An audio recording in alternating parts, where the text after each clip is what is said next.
Hello everyone. Today's gaming topic is Civilization VII. Sid Meier's Civilization VII came out yesterday. And so I thought fit to remind Firaxis games and 2K that history does matter, as Civilization is a game about history. So in this talking head video, in which I have no script whatsoever, I will completely unload on Firaxis games. Let's start with the very beginning. Let's go to history, as Firaxis is about to complete the one thing that the Kansas City Chiefs couldn't do, which is a complete and total three-peat. Civilization V came out, and from day one, there was DLC that players bought. Their vanilla game had problems, and so Firaxis decided to patch the game up. Minor patches would be implemented. However, major patches were implemented through expansion packs. So players needed to buy expansion packs. Okay, so I bought the base game and I bought the expansion pack. However, later on, another expansion came out, an expansion pack, and I bought that one too. And that became the expansion that you just had to play the game, and you couldn't play the game without it. In Civilization V's case, it was Brave New World. And anyone who's a Civilization fan understands that you don't play Civilization V without Brave New World. That's silly, and that's even blasphemous. And the reason why you had to play it with Brave New World was because longevity in Civilization is completely determined on the mods that you play. And every time there's a new expansion, the modding community has to rush to make their expansions compatible with the mods compatible with their latest expansions. So this means that if you enjoyed a bunch of mods in a previous expansion, because they have to rush to develop their mods for the latest expansion, you might lose compatibility. You might not be able to play with that mod anymore. So everyone gets forced into upgrading. So, did this happen in Civilization VI? Oh, you bet it did. It happened from day one. There was DLC that you could buy. The vanilla game had problems. The AI itself was messed up. All to the point that, once again, we had minor bug fixes for Civilization VI's base game, or vanilla game, but their major fixes were through expansions. And they did the same thing again, where they released one expansion, and then when they released their final expansion, they cloned and repeated what happened in Civilization V. You can't play Civilization VI without Gathering Storm, because all the modders are developing for Gathering Storm. And all the patches are dependent on having Gathering Storm installed. So Civilization VI repeated what they did with Civilization V. So now let's go to Civilization VII. So right off the bat, there is a $70 price tag. Please don't give me the $69.99 that I'm off by a penny bullshit, because there are taxes to pay for this. So the $70 base price for Civilization VII, the $100 base price for the Deluxe Edition, the $130 for the Founders Edition. So what do you get? So Civilization VII, the base game is... Standard Edition gives you the base game and pre-purchase bonus. Wow. So you get less buying the game than you get buying the game now. Fun! The Deluxe Edition gives you DLC. The Founders Edition gives you even more DLC. Wow, great. And the reason you're going to go out and you're going to buy this game is because of all the influencers who played the game in early access, along with this nice 81 Metacritic score. Because after all, we need to believe Metacritic for just about everything, just as you need to believe Famitsu magazine in Japan for just about everything. You know, like when Famitsu gives a Final Fantasy game 37, 38, 39, or 40 out of 40. And years later, Square Enix declares that that Final Fantasy game was a failure, declaring what we all knew already. But fun. Let's go to the reviews of this game. Scrolling. Okay, Crunt writes, not recommended. Thank you for all the hard work, devs. Civilization VII will be a wonderful game with improvement. This translates to vanilla game bad, interface problems, and other issues.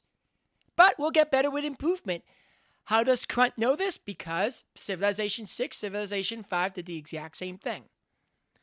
Tech Enthusiast post, quick and dirty. This is not a Civ 7, this is a Civ Lite with the price of a Civ Pro. Not recommended. Of course, because when your predecessor has been around for many, many years, it's completely optimized, you're not going to make, right off the bat, a better game of your successor than its predecessor.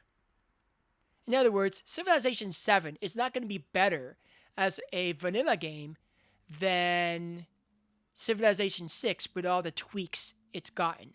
This is like saying that you're playing an MMORPG and you have a weapon that's a plus 10 mighty sword. That plus 10 mighty sword, you have molded that weapon into the perfect weapon for your playstyle. But out comes a new weapon. And so the idea then is, if I want to upgrade from mighty sword to ultimate sword with no grinds and no affixes on raw power alone should be able to match or beat my previous weapon. Guess what? It's not, because it's not going to match or be compatible with my playstyle. Same is true with this game. The successor to Civilization 6 is not going to be better than Civilization 6. Not right off the bat. So let's see. Jürgen Haag, making sure I pronounced that double A correctly, not recommended. I've been a Civilization fan since the original Civ and couldn't wait to play Civ 7, just like most of us. Unfortunately, I'm deeply disappointed. There you go. V. Karavov, Zevo, not recommended. After 24 hours of gameplay, I have seen enough. Too many basic features are missing, and so much more. I might come back in a few years. Dum, dum, dum! Literally, a few years is how long it takes for an expansion to come out, or maybe two, turn this into a Game of the Year edition, and make it worthwhile to play. So, this poster understands that it's a three-peat and has decided to stay away. Okay, DGP, not recommended. Product refunded. Pre-release review. So this is a person who bought the pre-release of the game. In other words, bought the game early access and got a refund for the product. At my age, money is not an issue. If the game is good, they can charge whatever they like, in my opinion. Went into this hoping to put in hundreds of hours first week, was disappointed. With over 3,000 hours in Civilization 6, it took me 110 minutes to see that Civilization 7 is a desperate cash grab scheme for an alpha product with no prior testing. And I do not have to play Civilization 7 to understand that is the way it is. How do I know this? Because Civilization 6 was the same way. Civilization 5 was the same way. And guess what? Civilization 4 was also the same way. When you think about it, Civilization is not worth the paper that it's printed on. So how do you deal with Firaxis games? How do you deal with 2K as a publisher? Well, the answer is simple.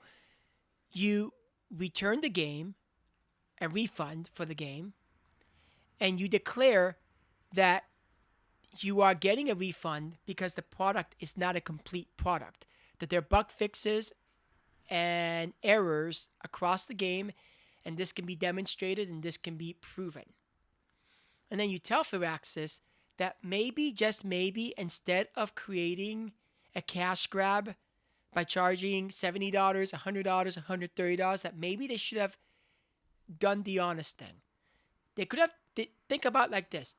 They could have done the honest thing of coming out and being the first developer in the history of gaming to come out and say, we want to create a successor to Civilization VI, to one of our products, but we understand that our successor cannot beat a predecessor right off the bat.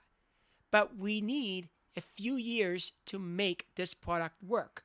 So we're going to release our alpha version of this said product for $40, and we're going to give you access to every basic DLC and every basic add-on for a few months.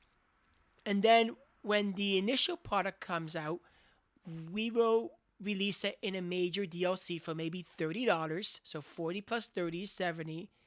And if you want to continue supporting us, you can. But it takes a long time to create a good game, and we need the money to be able to have a return on our investment, because it's a brutal process on making a good product. If they would have been that honest, there would have been videos across the internet saying that Firaxis is the first video game developer to be very honest about the reality of video games. No, but instead they did the total opposite. They created a cash cow, created an unfinished product, marketed it to people, and they decided to pull an EA Games here. Like literally, they pulled an EA Games. So my advice is get a refund on your product, wait 2 years till there are enough expansions on this, and that's it. If you want my advice, if you believe that you are the problem because influencers played the game and found nothing wrong with it, then you are being played. The idea of playing a video game is for you to have fun, especially for the money that you put into it. PC gaming is about long-term gaming. It's not about short-term gaming. If you're playing a game for less than 2 hours and somewhere in your mind you think, I feel this is not ready, or I don't think this is fair to my investment, or I am losing brain cells from trying to install and play this game, chances are that is your soul, that is your mind, your body, your soul telling you that you're being played and you should get a refund and go back to the games that you really have fun with.